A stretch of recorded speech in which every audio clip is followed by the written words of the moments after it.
नमस्ते, मैं हूँ आचार्य प्रतिष्ठा। स्वागत है आपका Friday facts with Acharya Pratishtha and insight to Indian culture. आज है गणेश चतुर्थी और हम बात करेंगे श्री गणेश की।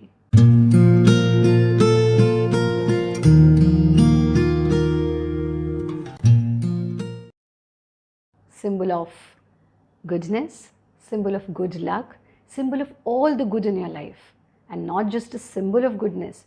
इस प्रकार से शुभ हैं कि जब भी हम कोई नया कार्य आरंभ करते हैं तो उसको कहते हैं कि चलिए श्री गणेश कर देते हैं। जो इतना शुभ, इतना मंगल लेकर के आते हैं, उनको लेकर के हमारे मन में कई बार बहुत सारे प्रश्न उठते हैं।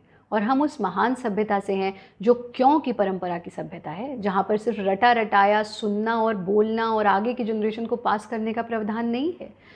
जहाँ पर मन में प्रश्न जागृत हो तो ये माना जाता है कि प्रश्न जागृत होने से, जिज्ञासा जागृत होने से ही समाधान मिलता है और उसके उत्तर मिलते हैं। आइए ऐसे ही कुछ कॉमन क्वेश्चंस की बात करते हैं जो अक्सर मन में उठते हैं और उनका वैज्ञानिक विवेचन करते हैं। हाथी का सर क्यों? देखते हैं हाथी की कुछ अमेजिंग क्वालिटीज को। Protection, strength, strong bonds, social connection, family love, loyalty, sensitivity, good luck, happiness, wise, leadership. सिर्फ ये ही हाथी की क्वालिटीज नहीं है। विज्ञान ये कहता है कि हाथी की बुद्धि 3 times heavier than human brain होती है। बड़ा सा सर क्योंकि वो बुद्धिमान है, बहुत बुद्धिमान है। छोटी छोटी आंखें क्योंकि वो दूरदृष्टि रखते हैं। जितनी छोटी आंखें होती हैं उतना ही अच्छा विजन होता है। बड़े बड़े कान ताकि वो सब सुन सकते हैं आसपास क्या हो रहा है। लंबी सी सूंड, क्या पक रहा है आसपास ये वो अच्छी तरह से स्मेल कर सकते हैं। और एक बड़ा सा पेट जिसमें जब भी आप अपने कोई मन की बात उनके बड़े बड़े कानों में कहो तो वो उस सब को डाइजेस्ट कर सकते हैं और अपने भीतर रखने की क्षमता रखते हैं।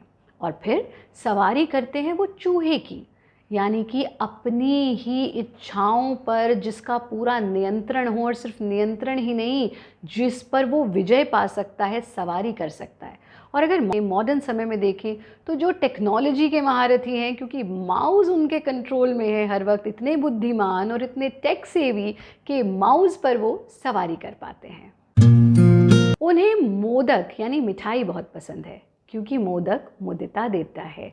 मीठा हमें आनंद देता है, हमारे हैप्पी हार्मोन्स को जनरेट करता है। आपने भी कई बार अनुभव किया होगा जब आप लो एनर्जी फील करते हैं, जब आप महसूस करते हैं कि आप डिप्रेस्ड हैं या आप खुश नहीं हैं, आपके एनर्जी लेवल्स लो हैं, आप तुरंत मीठा खाना चाहते हैं, अंदर से इच्छा होती है। और मीठा खाने से आपके तन में तो तुरंत ऊर्जा मिलती ही मिलती है, साथ ही में आपके भीतर जब हैप्पी हार्मोन्स जनरेट होते हैं तो आपका मूड भी अच्छा हो जाता है, आप खुश रहते हैं। तभी तो वो खुशियाँ देते हैं, वो सुख देते हैं, वो समृद्धि देते हैं। और ये उस समय की बात है जब चीनी से, वाइट रिफाइंड शुगर से मिठाइयाँ नहीं बनती हैं। कैसे बनती हैं? गुड़ से, क्योंकि गुड़ एक आयरन रिच फूड है और आयरन रिच फूड लेने से हमारी आयरन डेफिशिएंसी दूर होती है, जिससे हम स्वस्थ होते हैं, हमारा हेमोग्लोबिन बेहतर होता है, हमारी बुद्धि बहुत अच्छे से कार्य करती है और हमारा शरीर भी बेहतर तरीके से कार्य करता है। लेकिन कपित्त जम्बु फल चारु भक्षणम, सिर्फ मीठा नहीं खाते वो, अगर एक और वो मीठा खाते हैं तो उसे बैलेंस करने के लिए जामुन का सेवन करते हैं, कपित्त का सेवन करते हैं। जामुन वो फूड है जो हमें डायबिटीज़ से दूर रखता है। जानते हैं आप, डायबिटिक पेशेंट्स को हम जामुन खाने की सलाह देते हैं, यानी वो एक और अगर मीठा खाते हैं तो उसे बैलेंस करने के लिए दूसरी ओर कपित्त, जामुन फलों का भी सेवन करते हैं।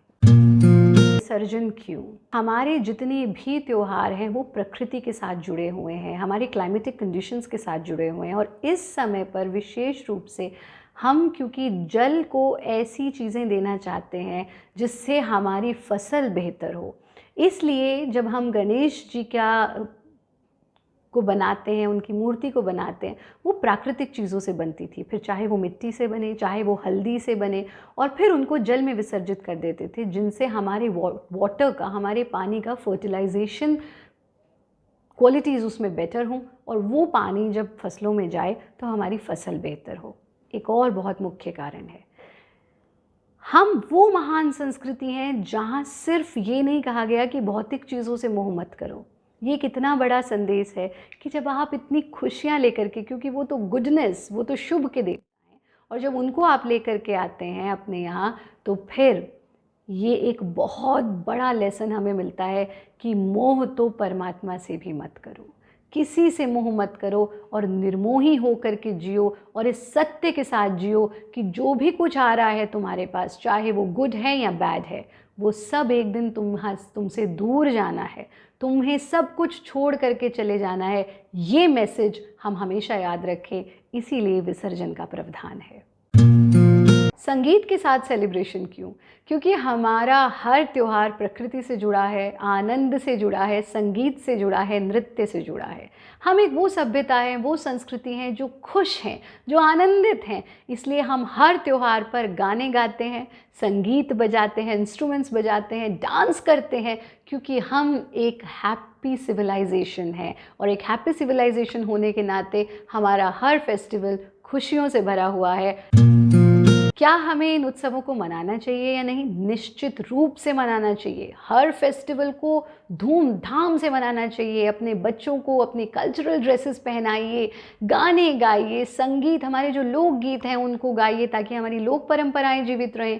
ट्रेडिशनल फूड बनाइए ताकि हमारी भोजन की महान परंपराएं जीवित रहें और उन्हें हर्षोल्लास के साथ हर फेस्टिवल मनाना सिखाइए। उन्हें मंदिरों में लेकर के जाइए, धूमधाम से उत्सव मनाइए, क्योंकि अगर हमारी संस्कृति नहीं रहेगी तो ना हम रहेंगे ना आप रहेंगे। What is the best way to celebrate? ये बहुत ही उत्तम प्रश्न है। निश्चित रूप से ट्रेडिशनल कपड़े पहनो, ट्रेडिशनल फूड बनाओ, मंदिर जाओ, नाचो गाओ, संगीत के साथ, धूमधाम के साथ, प्रार्थनाओं के साथ, मंत्रों के साथ, तो आप फेस्टिवल को मनाएं। लेकिन ये ध्यान रखिए कि वो विघ्नहर्ता हैं और हमारे जीवन के सारे विघ्न हरने की अगर किसी में, किसी कार्य में क्षमता है तो वो है योग में। और हमारे जितने देवी देवता हैं, हमारे जितने सांस्कृतिक वैल्यूज़ हैं, वो सब हमें एक ही ओर प्रेरित करती हैं कि हम कैसे एक उत्तम जीवन जिएं, तन मन आत्मा के धरातल पर। और अगर आप चाहते हैं आपके सारे कष्ट दूर हों, शारीरिक मानसिक, तो आपको योग की शरण में आना होगा। मौसम आज से बेहतर होने लगा है, मौसम अब बेटर हो रहा है, यही सही समय है। तो आज से संकल्पित होकर के मनाएं कि आज से मैं नियमित रूप से योगाभ्यास करूंगा। हमारी इस वीडियो को अंग्रेजी में देखने के लिए भारत योगा इंग्लिश चैनल पर जाएं। यूँ तो हमारे चैनल पर प्रत्येक दिन अलग अलग विषयों पर वीडियो रिलीज होती है, पर विशेष रूप से हर शुक्रवार Friday facts with Acharya Pratishtha, an insight to Indian culture. अपनी संस्कृति पर गर्व करें और इन वीडियोस को मैक्सिमम लोगों तक शेयर करें और एक बहुत बड़ा मैसेज दें that we are not just the oldest civilisation but also we are the most scientific civilisation.